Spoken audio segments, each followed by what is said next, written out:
Hi friends, welcome to Kannada moral stories. ನನ್ನ ಹೆಸರು ರಮ್ಯಾ. ನಾಳೆ ಬೆಳಿಗ್ಗೆ ನನ್ನ ಮದುವೆ ದರ್ಶನ್ ಜೊತೆ ಫಿಕ್ಸ್ ಆಗಿದೆ. ಎಲ್ಲರೂ ತುಂಬ ಸಂತೋಷವಾಗಿದ್ದಾರೆ. ಆದರೆ ನಾನು ಒಂದು ವಿಷಯ ಹೇಳಬೇಕಿತ್ತು. ನಾನು ಸೆಕೆಂಡ್ ಇಯರ್ PUCನಲ್ಲಿ ಓದ್ತಾ ಇರಬೇಕಾದ್ರೆ ನಾನು ಒಬ್ಬ ಹುಡುಗನನ್ನು ತುಂಬ ಪ್ರೀತಿಸ್ತಾ ಇದ್ದೆ.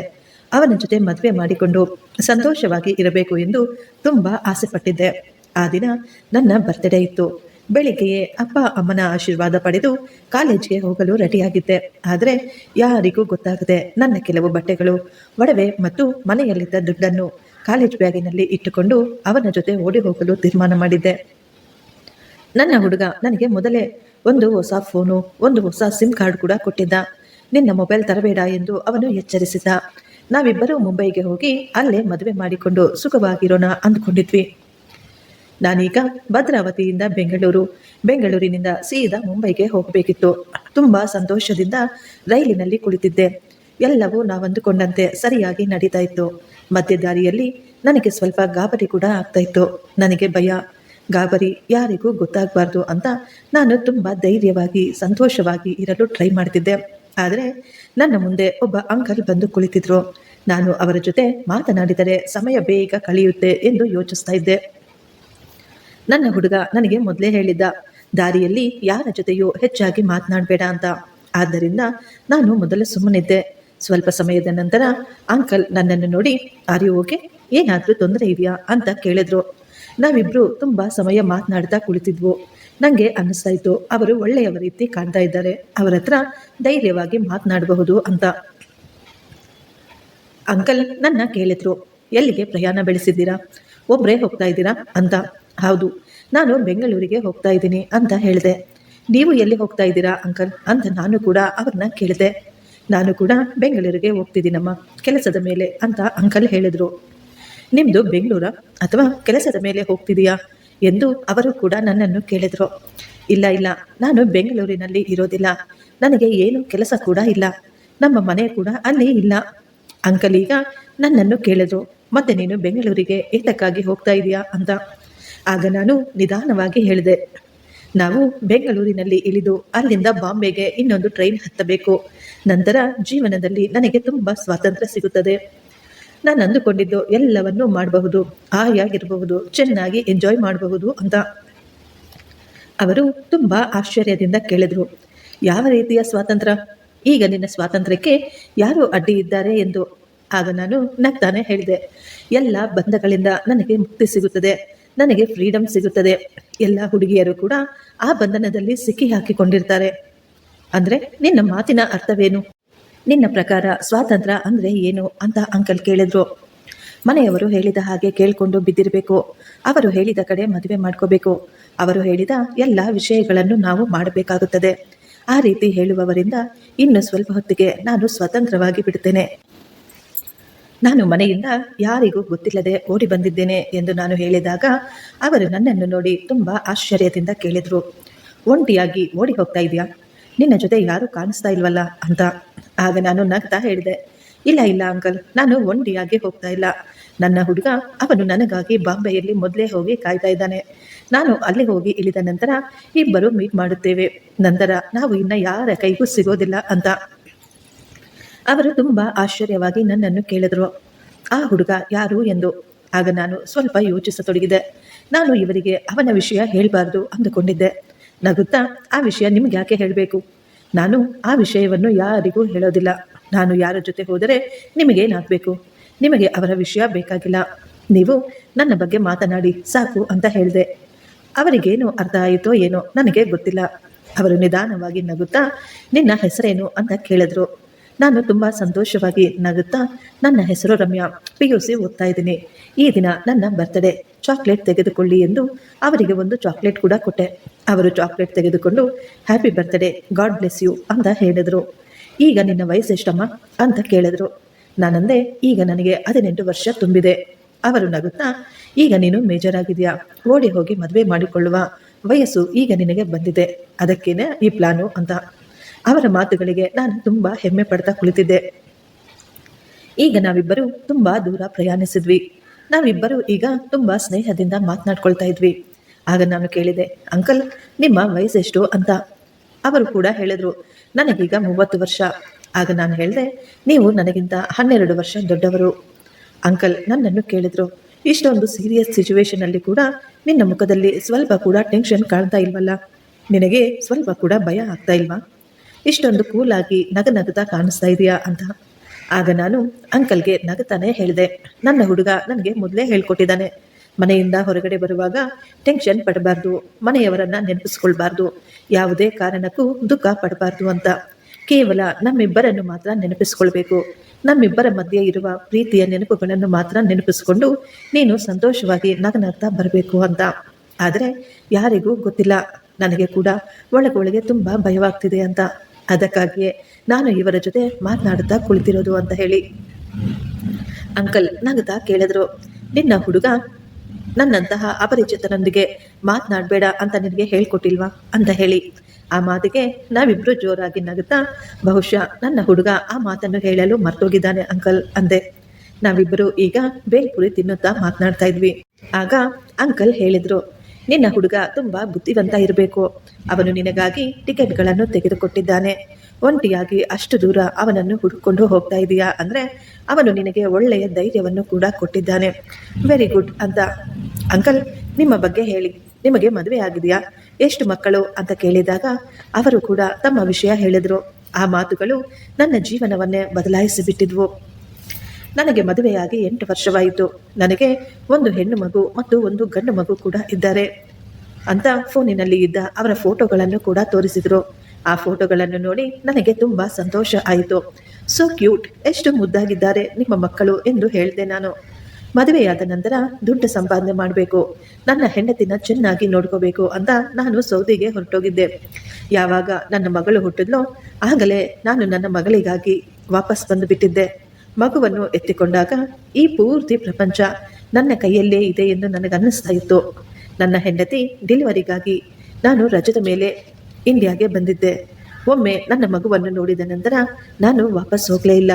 ನನ್ನ ಮಗಳ ಬಾಲ್ಯವನ್ನು ನಾನು ಮಿಸ್ ಮಾಡಿಕೊಳ್ಳಲು ತಯಾರಿರಲಿಲ್ಲ. ನನ್ನ ಮಗುವನ್ನು ಬಿಟ್ಟು ದೂರ ಇದ್ದು ಎಷ್ಟು ಸಂಪಾದನೆ ಮಾಡಿದರೆ ಏನು ಲಾಭ ಅಂತ ನಂಗೆ ಅನ್ನಿಸ್ತಾ ಇತ್ತು. ಅಂಕಲ್ ಫುಲ್ಲು ಎಮೋಷ್ನಲ್ ಆಗಿದ್ರು. ಆಗ ನಾನು ಕೇಳಿದೆ, ನಿಮ್ಮ ಹೆಂಡತಿ ಮಕ್ಕಳನ್ನು ಕೂಡ ನೀವು ಅಲ್ಲಿಗೆ ಕರೆದುಕೊಂಡು ಹೋಗಬಹುದಿತ್ತಲ್ವಾ ಅಂಕಲ್, ನೀವು ಯಾಕೆ ಕೆಲಸ ಬಿಟ್ಟು ಬರಬೇಕಾಗಿತ್ತು ಅಂತ.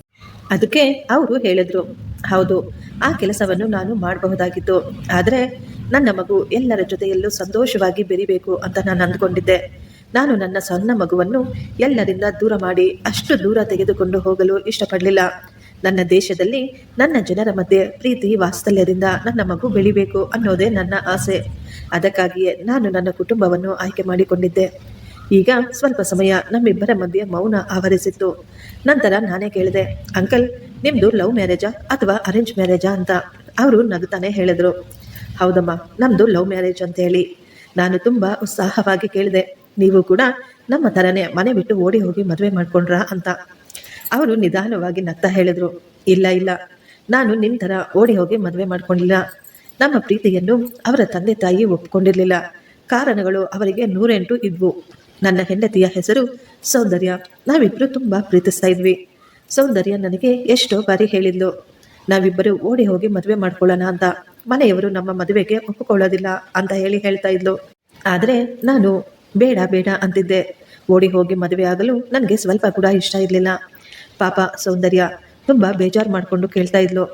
ನಾನು ಸೌಂದರ್ಯಗೆ ಹೇಳ್ತಾ ಇದ್ದೆ, ಒಂದು ವೇಳೆ ನಾವಿಬ್ಬರು ಏನಾದರೂ ಓಡಿ ಹೋದರೆ ನಿಮ್ಮ ಮನೆಯವರಿಗೆ ಎಷ್ಟು ಕೆಟ್ಟ ಹೆಸರು ಬರುತ್ತದೆ, ಅದರ ಬಗ್ಗೆ ನೀನೇನಾದರೂ ಯೋಚಿಸಿದೆಯಾ? ಹುಡುಗನನ್ನು ಯಾರು ಏನು ಅನ್ನೋದಿಲ್ಲಮ್ಮ, ಆದರೆ ಹುಡುಗಿಯನ್ನು ತುಂಬ ಕೆಟ್ಟದಾಗಿ ಮಾತಾಡ್ತಾರೆ. ಅವರ ಕುಟುಂಬವನ್ನು ಕೂಡ ತುಂಬ ನೀಚವಾಗಿ ಮಾತಾಡ್ತಾರೆ. ಈ ಹುಡುಗಿಗೆ ಮಾನ ಮರ್ಯಾದೆ ಇಲ್ಲ, ಯಾವನ ಜೊತೆನೋ ಓಡೋಗಿದ್ದಾಳೆ ಅಂತ ಹೇಳ್ತಾರೆ. ಜೀವನ ಪರ್ಯಂತ ಕೂಡ ಓಡ್ ಹೋದವಳು ಅಂತ ಕರೀತಾರೆ. ಅಷ್ಟು ಮಾತ್ರವಲ್ಲ, ಇಡೀ ಸಮಾಜ ನಿನ್ನನ್ನು ತುಂಬ ಕೆಟ್ಟದಾಗಿ ಮಾತಾಡುತ್ತೆ. ಅವರ ಮಾತುಗಳನ್ನು ಕೇಳಿ ನನ್ನ ಮುಖದಲ್ಲಿ ಈಗ ನಗುವೆಲ್ಲ ಮಾಯವಾಗಿಬಿಟ್ಟಿತ್ತು. ನಾನು ಅವಳನ್ನು ತುಂಬ ಪ್ರೀತಿಸ್ತಾ ಇದ್ದೇನೆ, ಆದರೆ ಅವರ ತಂದೆ ತಾಯಿಯ ಬಗ್ಗೆ ಕೂಡ ನನಗೆ ತುಂಬ ಗೌರವವಿತ್ತು. ನಾವಿಬ್ಬರೂ ಓಡಿ ಹೋಗಿ ಮದುವೆ ಮಾಡಿಕೊಂಡ್ರೆ ಅವರ ತಂದೆ ತಾಯಿ ಎಷ್ಟೊಂದು ದುಃಖ ಪಡ್ತಾರೆ ಹೇಳು. ಈ ಸಮಾಜದಲ್ಲಿ ಅವರಿಗೆ ಎಷ್ಟು ಕೆಟ್ಟ ಹೆಸರು ಬರುತ್ತೆ. ಅವರು ಊಟ ತಿಂಡಿ ಬಿಟ್ಟು ಮಕ್ಕಳಿಗಾಗಿ ಎಷ್ಟೊಂದು ಗೋಳಾಡ್ತಾರೆ. ಆದ್ದರಿಂದ ನಾನು ಓಡಿ ಹೋಗಲು ಒಪ್ಪಿಕೊಳ್ಳಲೇ ಇಲ್ಲ. ನಾನು ಅವರ ಮಾತುಗಳನ್ನು ಕೇಳಿ ಯೋಚಿಸ್ತಾ ಇದ್ದೆ. ನಂತರ ಏನಾಯಿತು ಅಂಕಲ್, ನಿಮ್ಮ ಮದುವೆ ಹೇಗೆ ನಡೆಯಿತು ಅಂತ ಹೇಳಿ. ಆಗ ಅವರು ಹೇಳಿದ್ರು, ಸೌಂದರ್ಯ ಅವರ ಮನೆಯಲ್ಲಿ ಸ್ಟ್ರಿಕ್ಟ್ ಆಗಿ ಹೇಳ್ಬಿಟ್ಟಿದ್ಲು, ನಾನು ಮದುವೆ ಅಂತ ಆಗೋದಾದ್ರೆ ಕೇವಲ ಶೇಖರ್ನನ್ನು ಮಾತ್ರ, ಅವರನ್ನು ಬಿಟ್ಟರೆ ನಾನು ಇನ್ನೊಬ್ಬರನ್ನು ಮದುವೆ ಆಗೋದಿಲ್ಲ. ಅವಳಿಗೆ ಎಷ್ಟೋ ಸಂಬಂಧಗಳು ಬಂದರೂ ಅವಳು ಒಪ್ಕೊಳ್ತಾ ಇರಲಿಲ್ಲ. ಆ ವಿಷಯಕ್ಕೆ ಅತ್ತೆ ಮಾವ ಕೂಡ ತುಂಬ ಬೇಜಾರು ಮಾಡ್ಕೊಳ್ತಾ ಇದ್ರು. ಅಪ್ಪ, ಒಂದು ವೇಳೆ ನೀವು ಬಲವಂತವಾಗಿ ನನ್ನನ್ನು ಬೇರೆಯವರಿಗೆ ಕೊಟ್ಟು ಮದುವೆ ಮಾಡಬೇಕು ಅಂದ್ಕೊಂಡ್ರೆ ನಾನು ಸನ್ಯಾಸದಲ್ಲಿ ಸೇರ್ಬಿಡ್ತೀನಿ, ಆದರೆ ನಾನು ಮಾತ್ರ ಬೇರೆಯವರನ್ನು ಮದುವೆ ಆಗೋದಿಲ್ಲ ಅಂತ ಸೌಂದರ್ಯ ಪಟ್ಟು ಹಿಡಿದು ನಿಂತಿದ್ಲು. ನಾನು ಕೂಡ ಸೌಂದರ್ಯಳ ತಂದೆ ತಾಯಿನ ಮೀಟ್ ಮಾಡಿದೆ, ಅವರಿಗೆ ವಿವರಿಸಿದೆ. ಸೌಂದರ್ಯ ಅಂದರೆ ನನಗೆ ಎಷ್ಟೊಂದು ಪ್ರೀತಿ ಇದೆ ಅಂತ, ನಮಗಿರುವ ಕೆಲಸ, ನಾನು ಓದಿರುವುದು ಎಲ್ಲವನ್ನು ಅವರಿಗೆ ಹೇಳಿದೆ. ಅವರು ನಮ್ಮ ಬಗ್ಗೆ ಆಲೋಚಿಸಲು ತುಂಬ ಸಮಯವನ್ನೇ ತೆಗೆದುಕೊಂಡಿದ್ರು. ಯಾಕೆಂದರೆ ನಾವಿಬ್ಬರು ಬೇರೆ ಬೇರೆ ಜಾತಿಯವರಾಗಿದ್ವಿ. ಅವರು ಒಪ್ಪಿಕೊಳ್ಳುವವರೆಗೂ ನಾವು ತುಂಬ ಸಹನೆಯಿಂದ ಎದುರು ನೋಡ್ತಾ ಇದ್ವಿ. ಮನೆಯವರ ಮಾತುಗಳನ್ನು ಸಹ ಕೇಳಿಸ್ಕೊಳ್ತಿದ್ವಿ. ಅವರ ಕೋಪವನ್ನು ಕೂಡ ಸಹಿಸಿಕೊಂಡು ಬಿದ್ದಿರ್ತಿದ್ವಿ. ಕೊನೆಗೆ ಎಲ್ಲರೂ ಒಪ್ಪಿಕೊಂಡು ನಮ್ಮ ಮದುವೆಯನ್ನು ಮಾಡಿದ್ರು. ಅವರ ಕತೆ ಕೇಳಿ ನನಗೆ ತುಂಬ ಖುಷಿಯಾಯಿತು. ತುಂಬ ಚೆನ್ನಾಗಿದೆ ಅಂಕಲ್, ಹೇಗೋ ನಿಮ್ಮ ಪ್ರೀತಿ ಕೊನೆಗೂ ಗೆದ್ದಿತು ಎಂದು ಹೇಳಿದೆ. ಆಗ ಅಂಕಲ್ ಕೂಡ ಹೇಳಿದ್ರು, ತಂದೆ ತಾಯಿಯರ ನಿರ್ಣಯ ಯಾವಾಗಲೂ ಸರಿಯಾಗೇ ಇರುತ್ತೆ ಅಂತ ಅಂದುಕೊಳ್ಳೋದು ತುಂಬ ತಪ್ಪು. ಅದೇ ರೀತಿ ಪ್ರೀತಿಸಿದವರ ನಿರ್ಣಯ ಕೂಡ ಯಾವಾಗಲೂ ಸರಿಯಾಗಿ ಇರುತ್ತೆ ಅಂದುಕೊಳ್ಳೋದು ಕೂಡ ತಪ್ಪು. ಯಾರು ತಮ್ಮ ಮಾತಿನ ಮೇಲೆ ದೃಢವಾಗಿ ನಿಂತ್ಕೊಳ್ತಾರೆ ಅನ್ನೋದು ಮಾತ್ರ ಮುಖ್ಯ. ಆಗ ನಾನು ಹೇಳಿದೆ, ಅಂಕಲ್, ನಮ್ಮ ನಿರ್ಣಯ ತಪ್ಪಾಗಿದ್ರೂ ಪರವಾಗಿಲ್ಲ, ಆದರೆ ನಿರ್ಣಯ ತೆಗೆದುಕೊಳ್ಳುವ ಹಕ್ಕು ಮಾತ್ರ ನಮಗೆ ಆಗಿರಬೇಕು. ನನ್ನ ಮಾತಿಗೆ ಅವರು ಸ್ವಲ್ಪ ಬೇಸರವಾಗಿಯೇ ಹೇಳಿದ್ರು. ಜೀವನದಲ್ಲಿ ನಿರ್ಣಯ ಎಂದರೆ ಅದು ಮಕ್ಕಳು, ದೊಡ್ಡವರು ಎಲ್ಲರೂ ಸೇರಿ ತೆಗೆದುಕೊಳ್ಳೋದು. ಎಲ್ಲರೂ ಒಪ್ಪಿಕೊಂಡ್ರೆ ಅದನ್ನು ನಿರ್ಣಯ ಅಂತಾರೆ. ಈ ನಿರ್ಧಾರ ನಿನ್ನದು ಮತ್ತು ನಿನ್ನ ಬಾಯ್ ಫ್ರೆಂಡ್ ತೆಗೆದುಕೊಂಡಿದ್ದು ಮಾತ್ರ. ಇದರಲ್ಲಿ ನಿನ್ನ ತಂದೆ ತಾಯಿಯರು ಅವರ ಇಷ್ಟ ಇಲ್ಲ ಅಂತ ಹೇಳಿದ್ರು. ಇಷ್ಟಕ್ಕೂ ನಿನಗೆ ಪ್ರೀತಿ ಅಂದರೆ ಏನು ಅಂತ ಗೊತ್ತಾ? ಹಾ ಅಂಕಲ್, ನನಗೆ ಗೊತ್ತು. ಪ್ರೀತಿ ಅಂದರೆ ಅದು ಲವ್. ಏನು ಲವ್ವಾ? ಲವ್ ಅಂದರು, ಪ್ರೀತಿ ಅಂದರು, ಪ್ರೇಮ ಅಂದರು ಎಲ್ಲ ಒಂದೇ. ಅದು ಬರೀ ಭಾಷೆ ಮಾತ್ರ. ಇಲ್ಲ ಅಂಕಲ್, ನನಗೆ ಗೊತ್ತಿಲ್ಲ ಅಂತ ನಾನು ನೇರವಾಗಿ ಹೇಳಿಬಿಟ್ಟಿದ್ದೆ. ಆಗ ಅಂಕಲ್ ನಗುತ್ತಾ ಹೇಳಿದ್ರು, ನೀನು ಈಗ ಸ್ವಚ್ಛವಾದ ಪ್ರೀತಿಯಲ್ಲಿದ್ದೀಯಾ, ಅದಕ್ಕಾಗಿಯೇ ನಿನ್ನ ಜೀವನವನ್ನು ನೀನು ಅವನಿಗೆ ಅರ್ಪಿಸಿಬಿಟ್ಟಿದೀಯಾ. ಅದು ನಿಜವಾದ ಪ್ರೀತಿ ಅಂದರೆ.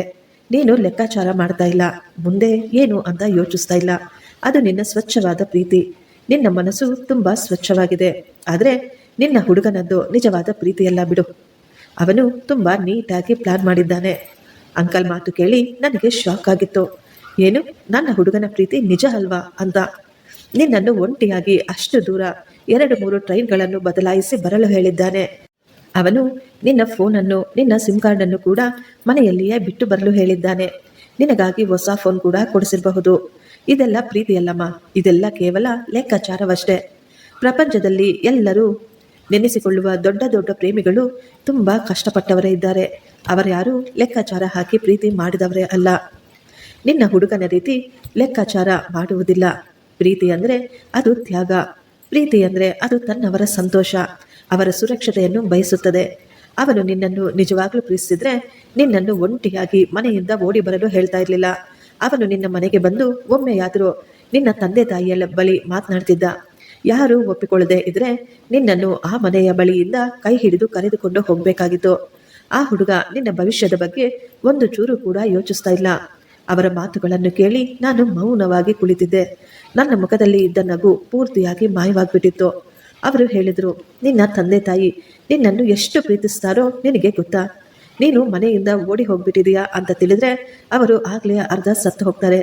ನಿನ್ನ ತಂದೆ ತಾಯಿ ಊಟ ನೀರು ಬಿಟ್ಟು ನಿನ್ನ ಚಿಂತೆಯಲ್ಲಿಯೇ ಕೊರಗ್ತಾ ಇರ್ತಾರೆ. ಅವರು ಈಗ ಬದುಕಿದ್ರು ಸತ್ತಂತೆ ಆಗ್ಬಿಟ್ಟಿರುತ್ತೆ ಅವರ ಪರಿಸ್ಥಿತಿ. ಅಷ್ಟು ಮಾತ್ರವಲ್ಲಮ್ಮ, ಈ ನೋವಿನ ಮಧ್ಯೆ ಜನರ ಚುಚ್ಚು ಮಾತುಗಳು ಬೇರೆ. ನಿಮ್ಮ ಮಗಳನ್ನು ನೀವು ಸರಿಯಾಗಿ ಬೆಳೆಸಿಲ್ಲ, ಅವಳಿಗೆ ನೀವು ಒಳ್ಳೆಯ ಸಂಸ್ಕಾರ ಕೊಟ್ಟಿಲ್ಲ. ಇವರ ಮಗಳು ಯಾವನ ಜೊತೆನೋ ಓಡಿ ಹೋಗಿದ್ದಾಳೆ. ಇನ್ನು ಇವರು ಎಷ್ಟು ಮಾತ್ರ ಅವರ ಮಗಳನ್ನು ಸಾಕಿದ್ದಾರೆ. ಇವರು ಅವರ ಮಗಳಿಗೆ ಎಂತಹ ಬುದ್ಧಿ ಹೇಳ್ಕೊಟ್ಟಿದ್ದಾರೆ ಅಂತ ಇವರನ್ನು ನೋಡಿದ್ರೇನೆ ಗೊತ್ತಾಗುತ್ತೆ ಬಿಡಿ ಎಂದು ಅವರನ್ನು ಎಷ್ಟೋ ವಿಧದಲ್ಲಿ ನಿಂದಿಸ್ತಾರೆ. ಮಗಳು ಮನೆ ಬಿಟ್ಟು ಹೋಗಿದ್ದಾಳೆ ಅನ್ನುವ ದುಃಖದಲ್ಲಿ ಆ ತಂದೆ ತಾಯಿ ಇದ್ದಾರೆ ಅಂತ ಕೂಡ ಯಾರೂ ಯೋಚಿಸೋದಿಲ್ಲ. ಅವರ ಮಾತುಗಳಿಂದ ಹಿಂಸೆ ಕೊಡಲು ಶುರು ಮಾಡ್ತಾರೆ. ಜನಗಳ ಮಾತುಗಳಿಂದ ಆ ತಂದೆ ತಾಯಿ ಪೂರ್ತಿಯಾಗಿ ಸೊರಗಿ ಹೋಗ್ತಾರೆ.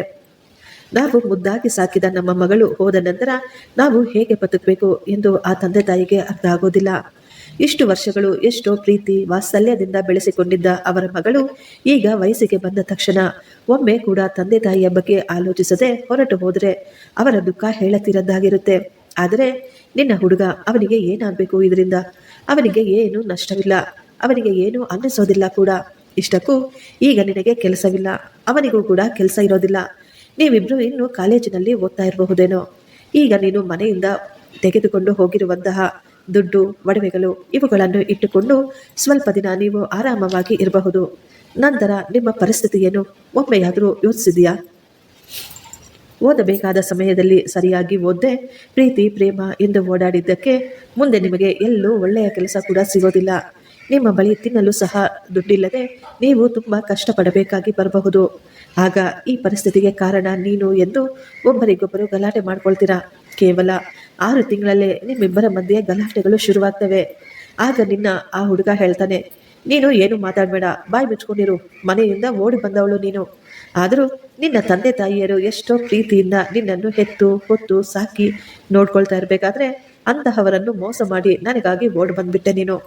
ಹಾಗಿರ್ಬೇಕಾದ್ರೆ ಭವಿಷ್ಯತ್ತಿನಲ್ಲಿ ನನ್ನನ್ನು ಬಿಟ್ಟು ಓಡಿ ಹೋಗೋದಿಲ್ಲ ಅಂತ ಏನು ಗ್ಯಾರಂಟಿ ಎಂದು ಕೂಡ ಕೇಳಬಹುದು. ಆ ರೀತಿಯಾದ ಮಾತುಗಳನ್ನು ಯಾವಾಗ ಕೇಳಿಸ್ಕೊಳ್ತೀರೋ ಆ ಕ್ಷಣವೇ ಸತ್ತು ಹೋಗಬೇಕು ಅಂತ ನಿಮ್ಮ ಮನಸ್ಸಿಗೆ ಅನಿಸುತ್ತೆ. ಇತ್ತೀಚೆಗೆ ಪ್ರೀತಿ ಪ್ರೇಮ ಎನ್ನುವ ಹೆಸರಿನಲ್ಲಿ ತುಂಬ ಜನ ಹುಡುಗರು ತುಂಬ ನಾಟಕ ಆಡ್ತಾ ಇರ್ತಾರೆ. ಒಂದು ಸಾರಿ ಚೆನ್ನಾಗಿ ಯೋಚಿಸಿ ನೋಡು, ನಾನು ಹೇಳುತ್ತಿರುವುದು ಸತ್ಯನಾ ಅಥವಾ ಸುಳ್ಳ ಅಂತ. ಅಷ್ಟರಲ್ಲಿಯೇ ಈಗ ಟ್ರೈನ್ ಕೂಡ ನಿಂತಿತ್ತು. ಅಂಕಲ್ ಈಗ ಟ್ರೈನ್ನಿಂದ ಕೆಳಗೆ ಇಳಿದು ಬಿಟ್ಟಿದ್ರು. ನಾನು ಕೂಡ ಅಂಕಲ್ ಹಿಂದೆಯೇ ಟ್ರೈನ್ನಿಂದ ಕೆಳಗೆ ಇಳಿದು ಬಿಟ್ಟೆ. ನಾನು ಟಿಕೆಟನ್ನು ತೆಗೆದುಕೊಂಡು ಅವರ ಕಣ್ಣ ಮುಂದೆನೆ ಹರಿದು ಬಿಸಾಡಿದೆ. ಅವರು ನನ್ನನ್ನು ತುಂಬ ಆಶ್ಚರ್ಯದಿಂದ ನೋಡ್ತಾ ಇದ್ರು. ನಾನು ಅವರನ್ನು ನೋಡಿ, ಅಣ್ಣ, ನಾನು ಒಂದು ಫೋನ್ ಮಾಡಬೇಕು, ದಯವಿಟ್ಟು ನಿಮ್ಮ ಫೋನ್ ಕೊಡ್ತೀರಾ ಅಂತ ಕೇಳಿದೆ. ಅವರು ನಗ್ತಾನೆ ನನ್ನ ಕೈಗೆ ಮೊಬೈಲನ್ನು ಕೊಟ್ಟಿದ್ರು. ನಾನೀಗ ಅಪ್ಪನಿಗೆ ಫೋನ್ ಮಾಡಿದೆ. ಸಾರಿ ಅಪ್ಪ, ನನ್ನನ್ನು ಕ್ಷಮಿಸಿಬಿಡಿ, ನಾನು ತಕ್ಷಣ ಮನೆಗೆ ವಾಪಸ್ ಬರ್ತೀನಿ.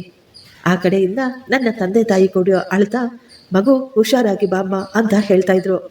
ನಾನು ಅವರಿಗೆ ಫೋನನ್ನು ವಾಪಸ್ ಕೊಟ್ಟು ಅಳ್ತಾನೆ ಹೇಳಿದೆ, ಥ್ಯಾಂಕ್ ಯು ಅಣ್ಣ, ನಿಮ್ಮಿಂದ ನನಗೆ ತುಂಬ ಉಪಕಾರವಾಯಿತು ಎಂದು. ಆ ದೇವರು ಈ ದಿನ ನಿಮ್ಮನ್ನು ನನಗಾಗಿ ಕಳಿಸ್ಕೊಟ್ಟಿದ್ದಾರೆ ಅಂತ ನಾನೀಗ ಟಿಕೆಟ್ ತೆಗೆದುಕೊಂಡು ನನ್ನ ಊರಿಗೆ ಪ್ರಯಾಣ ಬೆಳೆಸಿದ್ದೆ. ರಾತ್ರಿ ನನ್ನ ಹುಡುಗ ಫೋನ್ ಮಾಡಿದ್ದ. ರಮ್ಯಾ, ಇಷ್ಟಕ್ಕೂ ನೀನು ಎಲ್ಲಿ ಇದ್ದೀಯಾ? ಎಲ್ಲಿಗೆ ಬಂದು ತಲುಪಿದ್ದೀಯಾ? ನಾನು ಯಾವಾಗನಿಂದ ನಿನಗಾಗಿ ಕಾಯ್ತಾ ಇದ್ದೀನಿ.